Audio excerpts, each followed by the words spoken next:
na member siya ng House of Representatives. So, naiintindihan ko yung galit ng mga tao. Yung mismong congressman nga, nahihiya na siya eh.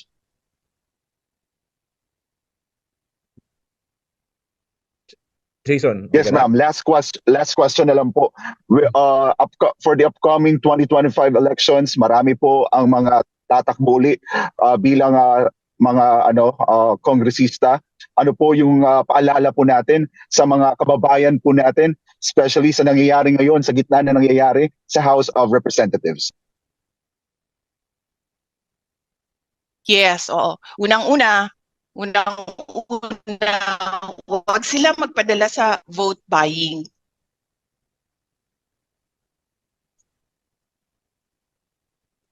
Unang-una, huwag sila magpadala sa vote buying.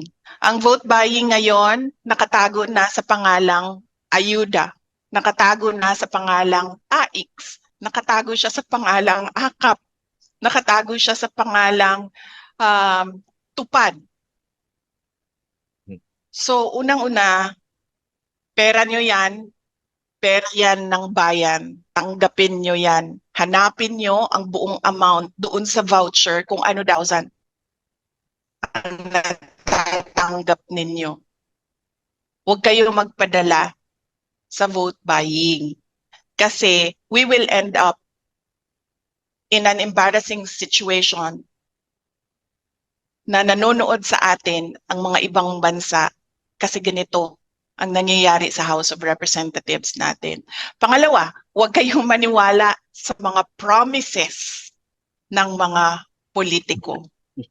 Tingnan nyo kung ano yung kanyang track record. Kasi ang promise ay hindi pa nangyayari. Sa susunod pa yan. That is a future event. Pero tingnan nyo ang past nung politiko na yan. Ano bang nagawa niya? Ano bang nabigay niya? Ano ba ang promise niya noon na naibigay niya o hindi niya nabigay? And pangatlo, galing ako sa political dynasty ha. Hindi ko inaano yan. Obvious naman yan. Pero hindi dahil galing yan sa isang pamilya ng mga politiko ay automatic na ang boto ninyo.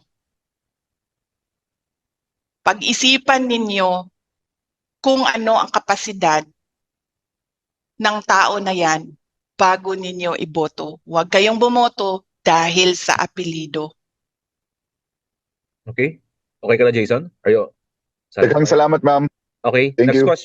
Next question, Dempsey, Philippine Daily Inquirer. Hi, ma'am. Good evening. You mentioned a while ago about parang tinatamad lang talaga kayo magpunta ng Supreme Court to challenge the hearings. Tama po ba?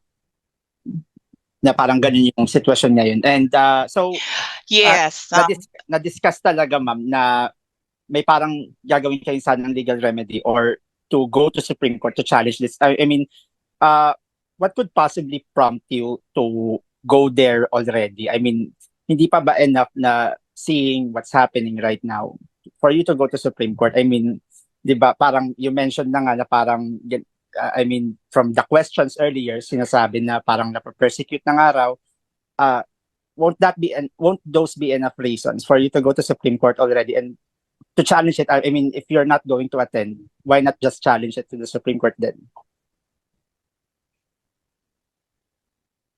Oo, totoo yan. I think mali ang word na nagamit ko kaninang natatamad. Hindi pa ako fully committed. Hindi ako fully committed na mag-file ng cases. Although lahat ng cases nasulat na ng mga lawyers. It's a matter of filing. In fact, kanina, kami ni Attorney Lopez, we were signing the verification and certification of non-forum shopping.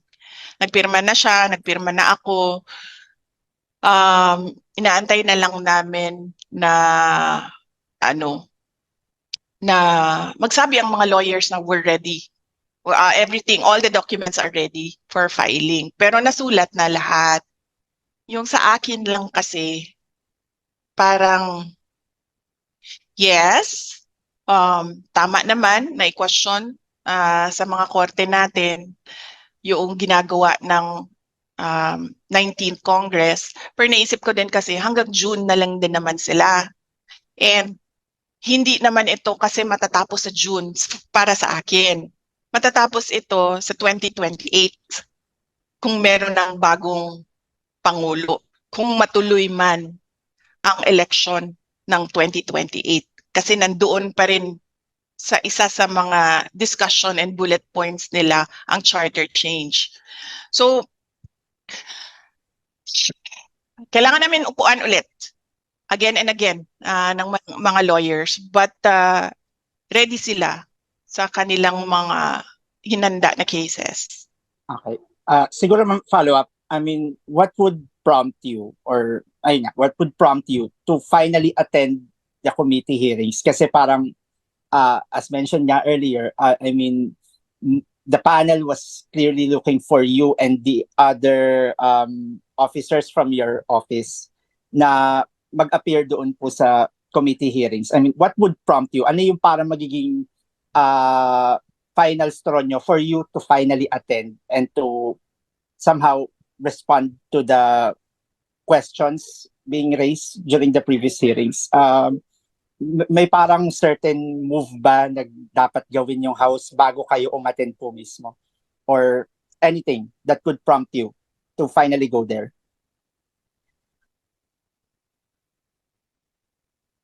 I think the most that they can do is kung ano yung ginagawa nila sa amin ngayon, diba? Dinedetain nila yung mga OVP personnel. So, yan na lang, kanina may meeting kami ng House Sergeant of Arms. Pinapaalis niya ako dito.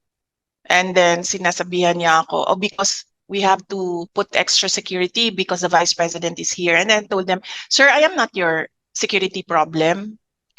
Kasi meron namang akong sariling security. Bayad din naman yan sila ng gobyerno para bantayan ako. So let them be na magbantay sa akin. So you don't need to worry about my security. At sabi ko sa kanya na sabi niya, hindi, kasi baka may mangyari sa'yo dito sa loob. Sabi ko, sir, isa lang naman ang gusto pumatay sa akin, si Martin Romualdez. And I don't think gagawin niya yan dito sa loob ng House of Representatives. Gagawin niya yan doon sa labas. So siguro, harm to the safety and security of OVP personnel. Yan lang ang maisip ko ngayon, top of mind answer. Okay. Siguro ma'am, last follow-up na lang. You said na si Martin Romualdez lang ang may gustong pumatay sa inyo. What made you say that? Oh, because I know him, di ba? Mhm. From the short time na nagkasama kami. I'm a good judge of character. Mabilis ako maka-assess ng isang tao. Okay po. Nagkasama kami sa kampanya. And I'm no psychologist, pero that man has so much baggage and insecurities sa buhay niya. Okay. Yun na ma'am. Thank you. Okay, okay, thank you, Dempsey. Next question, Kat Domingo, ABS-CBN. Kat? Kat, are you there? Good evening, Vice President. Ma'am, during your first few press conferences with us, you mentioned that merong triumvirate or triangle power, something like that. And you mentioned na sa susunod na press conference nyo na babanggitin, particularly some details about the House Speaker and the First Lady. May we finally know ano po to, ma'am? Sit in na lang. Sit in. Well, yes, dinidiscuss namin yan kagabi, no? Diniscuss din namin yan kagabi. And kasi, mame-mention ko yung pangalan ng First Lady doon sa mga sinasabi sa hearing. And, alam mo yon, ang gusto lang naman namin kasi lahat sa Office of the Vice President ngayon, magtrabaho. In fact, kung makita niyo doon sa loob, if you're allowed to visit Yusek Lopez, isang buong malaking plastic box ng documents ng trabaho ang ginagawa niya. Ganun din ang gusto ko, that I be allowed to attend my events and go around to talk to the people. Yun lang ang gusto namin. Kaya sinasabi ko, kung pwede sana sagutin ko yung mga tanong doon about sa committee hearings sa ibang araw, because I'm waiting for them to push it and to push it para makasagot ako. Sa ngayon kasi kulang pa eh. Para sa akin kulang pa. So I'm waiting for them to push it and to push it and to push it para ako magsalita. Hindi ako nagsasalita ngayon kasi ang gusto ko nga, ituloy na lang nila yung hearing nila at tapusin nila kung kailan nila tapusin para makabalik na kami sa...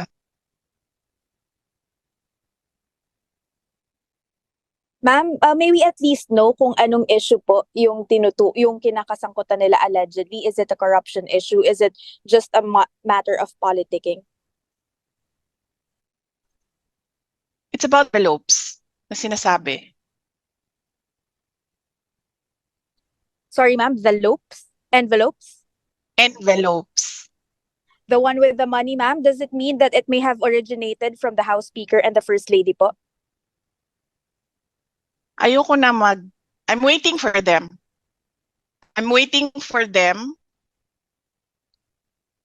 na umabot sila doon. Ngayon kasi tinigilan nila yung envelopes eh. Hindi ko alam kung naririnig nila yung mga discussions namin. Nakikinig sila sa mga discussions namin. Tinigilan nila eh. So I'm waiting for them to push. Inaantay ko kung ano yung mga sasabihin nila para one time na lang yung sagot. Okay, ma'am, may we at least know kung sino po yung congresswoman or man na sinasabi nyo na may utang sa husband nyo ng 9 million pesos, as well as the lawmaker whose dad has been apologizing to you over his or her conduct in the hearings? Sit in interview, ma'am. Better sit in. Yeah. So, hindi ko masabi kasi hindi ako nagpaalam sa asawa ko na sasabihin ko yung pangalan. Kukunti lang naman yan sila nandiyan sa Committee on Good Governance. Hanapin nyo yung may mga kaso. Tapos, kukunti lang din yan sila dyan na may tatay na politiko. So, by process of elimination, madali nyo lang mahulaan kung sino yan. Sorry, sandali lang ha. Hindi si Franz exclude na natin si Franz Castro. Hindi yan tatanggapin na kaso ng husband ko. Okay, salamat po. Okay, next question after Ms. Kat. Glenn Huego, DZWB, Jemmy Superadio. Glenn, pasok. Hi, BP, maayong gabi. Oo. Ma'am, tanong ko lang po sana kung plano niyo po mag-stay dyan until New Year. May kipag-usap po ba kayo sa liderato ng Kamara, PP? Kasi parang kanina naglabas nga sila ng statement na parang nilalabag nyo na yung protocol po nila. Thank you, ma'am. Oh yeah, yes. Actually, pinuntahan ako dito ng Sergeant at Arms. Kanina, nakipag-meeting siya sa akin. We sat down and we talked and then he leave. And no, I will not leave. Sabi niya, I need to do my job. You need to leave. Sabi ko, ano bang gagawin mo? Bubuhatin mo ako palabas. Sabi ko sa kanya. Sabi niya, hindi naman. I will just escort you out. And then sabi ko sa kanya, I will escort you out of this office. Sabi ko sa kanya. And then he said, again, you need to leave, paulit-ulit 100 times. He said, you need to leave. And then I said na, alam mo sir, ganito na lang gawin natin. No? Yung boss mo, congressman. Yung may-ari ng opisina na ito, congressman. So sir, why not? Sabi ko sa kanya, i-elevate natin sa kanila dalawa ang pag-uusap. Huwag tayo yung mag-usap dito kasi gusto mo akong paalisin. You want to escort me out. I want to escort you out. So meron tayong kumbaga impasse dito. Sabi ko, yung boss mo congressman, yung may-ari ng opisina na ito, congressman. Hayaan natin sila kasi pareho silang congressman. They are both above our pay grade. So yes, pinapaalis nila ako. But no, sabi ko, kausapin niyo si Congressman Pulong Duterte. Thank you, ma'am. Thank And you. then I told them as well, sabi ko, sir, sorry, dagdag ko lang, I told them as well, I told him as well, sabi ko, sir, alam mo, kami sa Office of the Vice President, sa opisina namin, meron talaga kaming guide for austerity measures, kung ano yung dapat gawin to save government funds. Isa yon sa pagpatay ng kuryente. Sabi ko, naiintindihan ko yan. Kaya nga kagabi, nung sinabi sa akin na papatayin yung kuryente, sabi ko, go ahead kasi meron naman ako dalang flashlight. Tsaka matutulog na ako. Saan ko ba kailangan ng kuryente kung matutulog na ako? Isasaksak ko ba yung sarili ko para makatulog? Hindi naman. So sabi ko, sir, patayin nyo lang yung kuryente. I applaud the House of Representatives for having austerity measures. Sabi ko, sir, kung kailangan nyo i-cut yung tubig, cut nyo lang yung tubig. Wala namang problema yon. Sabi ko, just allow us the charging station. Kasi hindi naman kami magsasaksak sa inyo eh. Naka-charge na yun eh. But apparently, hindi ata pinayagan sa baba yung charging station. So okay lang yon. Doesn't matter. This is one thing na we have to give to the House of Representatives. I-recognize yung kanilang austerity measures. Patay ng kuryente at ng tubig.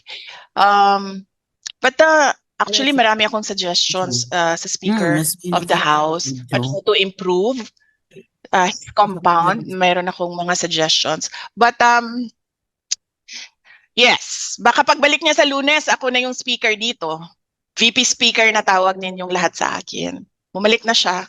I understand, nasa summer ba siya? Summer ba yun? Sabi sa akin kanina. Meron na naman siyang mga vote buying activities doon sa summer.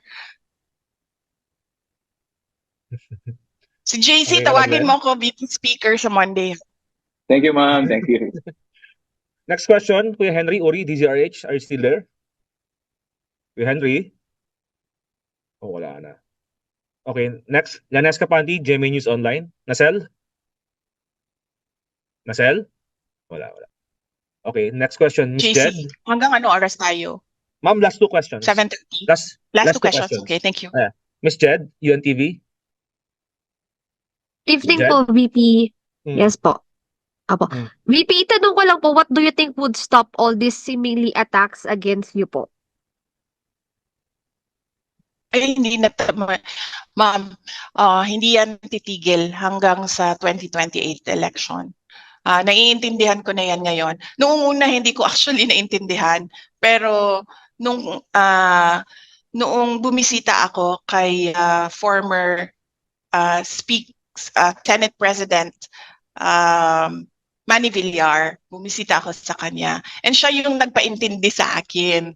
Sabi niya, you're number 1 in the race for presidency 2028.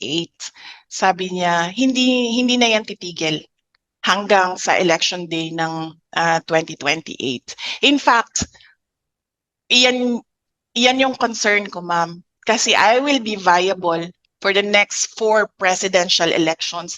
And my fear is hindi siya titigil for the next 4 presidential elections. Sige po, VP. Okay, last question. So yes, Kuya Henry, yun. Kuya Henry, Hindi nandiyan na ka pa? titigil yan, ma'am. Kuya Henry, okay, wala, naputol. So last question is from Haji, Brigada News FM. Haji? Hi ma'am, mayang gabi po. All right. May gabi. Yes, Madam Vice Question, President, you've mentioned about the AKAP, the AIX as a form of vote buying. So does it mean po, ma'am, na dapat po, are you saying na dapat itigil na po yung pagkasasagawa po nitong tinatawag na BPSF or Bagong Pilipinas Servicio Fair, since you've mentioned na yun nga po nagpunta ng Samar si Speaker for the BPSF, ma'am?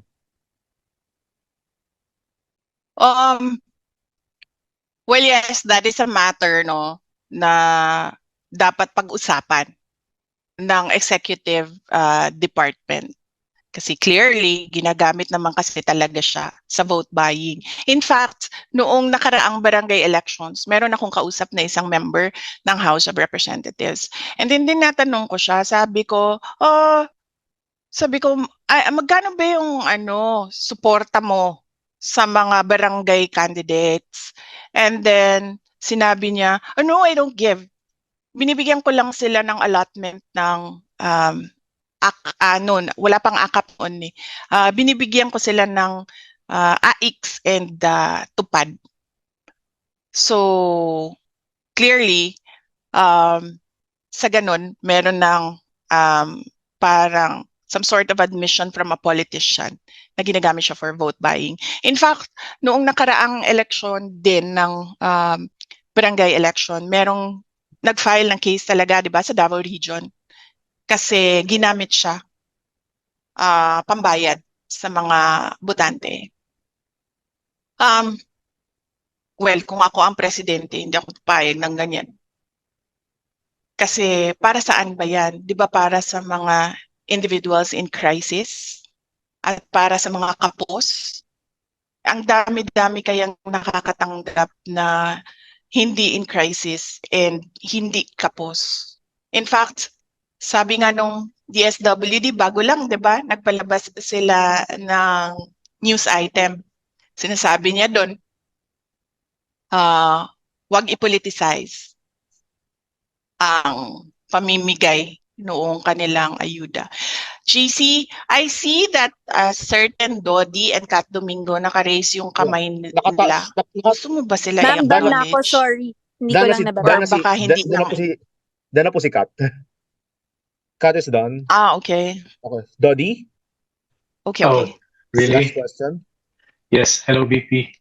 Oo. Magandang gabi. Dodi na oo. Yeah.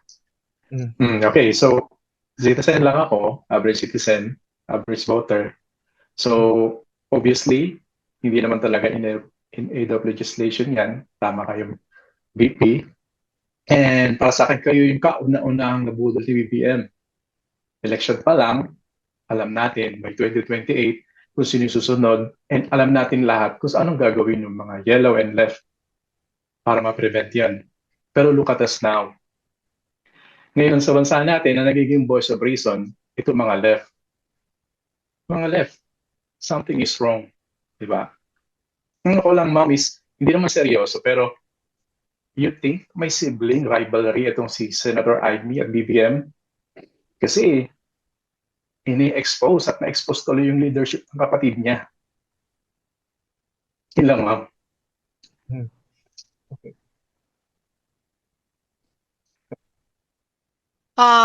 Hello? Well, hindi ko alam yung hindi ko alam yung sibling rivalry. So wala akong personal knowledge sa sibling rivalry. I can only answer for sa pamilya namin, sa Duterte family. Kaming magkakapatid, wala kaming sibling rivalry. Okay, thank you, ma'am. Thank you, Actually, Sir Dodi, yeah, for thank you. pointing that out. Thank you. Naman lang No, po. Ma'am, for pointing out na ma'am, may last follow-up si Haji from Brigada News FM. Haji, yes, JC. pasok niyo na yung Haji, your last Yeah. follow-up. Yes, Okay. Madam Vice President. Lastly, ma'am, sorry, I clarify ko na po kasi I need to ask this kasi nabanggit po ninyo kanina na you're planning na po as hanggang at least until Christmas or until the New Year kasi parang part to ng planning ninyo na baka sakali na or your expectations would be baka abutin ng ganun po katagal yung contempt order since yung mga congressman po yung nagsasabi kung hanggang ilang araw. Pero ma'am, sorry po, pero may mga gamit na po ba kayo until at least Christmas sa House of Representatives po? Since indefinitely you were allowed naman po ni Kong Pulong na magstay. Yes, meron akong gamit dito. Actually, ang problema kasi dito, hindi ako nakapaghanda ng maayos. Kagabi lang kasi during our meeting, my meeting with Yusek Lopez na bring up na based on the timelines of Ilocos 6, the case Ilocos 6. Umabot sila ng Pasko, umabot sila ng New Year. But nagpabili na ako kanila ng tali kasi dito na lang ako maglalaba. And then dito ko na lang din i-dry yung clothes ko. Medyo madami naman akong t-shirt na nadala. So pwede pa siya. Paulit-ulit lang. Kasi uniform naman yung dinala ko eh. So hindi siya halata na paulit-ulit. Kasi uniform siya ng OVP lahat. Opo. And yung day-to-day activities niyo po, ma'am, as Vice President, ay dyan po kayo mag-office, kumbaga? Yes, kanina I did a Zoom meeting. Si Yusek Lopez din, binigyan na namin siya ng Wi-Fi so she can do the Zoom meetings. Actually sa sa OVP, karamihan online meetings kami, karamihan doon. Bihira yung in-person meetings namin. Doon naman sa mga na-cancel na mga activities, ang ginawa namin ay gumawa kami ng mga video messages. Ginawa namin kanina. 3, and then we have pending 17 video messages that we will do in the next 2 days. Dagan kayo salamat, ma'am. Okay. Okay, that wrap ups our press Thank briefing you, for the opening Mr. meeting. J. Okay na? Madam VP, sorry po. Meron pong one question lang from one vlogger po, si EJ Galbot po. Baka pwede po natin i-entertain lang. Si EJ Galbot po. EJ, are you there? Oh, yeah. Yes. Opo, sige. Sa vloggers tayo? Okay. EJ? Andiyan po ba siya? Or kung hindi po si EJ, si MJ Cambao, is he here? Ms. MJ, do you have any questions for the Madam VP?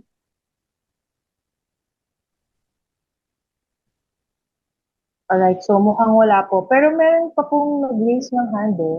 Okay. Are we going to edit? Ay, sino po? Ayun po si EB Galbot po. Yeah, hi Sir, VP. EB. 1, 2 questions. Opo. Yes. Ay, Inday, may gabi, Inday. Yes, last question, sir. Ay, from Cebu, Liloan. The Opo, land of sir. the Pastos. Day, Mayong gabi. Yes, mayong gabi. How is the family, no? Your husband, Mans, and the children, and PRRD dealing with what has been going on for the last 24, almost 36 hours na with you there in the house, and your plan actually to stay there for a while until about after the new year of 2025. Yes, sir. Opo. So as long as merong detain na OVP personnel, kung saan man yon sila ma-detain, our preparation is lalapit ako doon sa kanila so that I can visit them every day para hindi ako nagbabiyahe ng matagal on the road. And then I can do a lot of things as well dito sa office. CPRD, hindi pa kami nagkausap, but knowing PRD, baka nga gusto nun pumunta dito. Kaso isa lang yung sofa dito, kaya hindi pwedeng pumunta si President Duterte.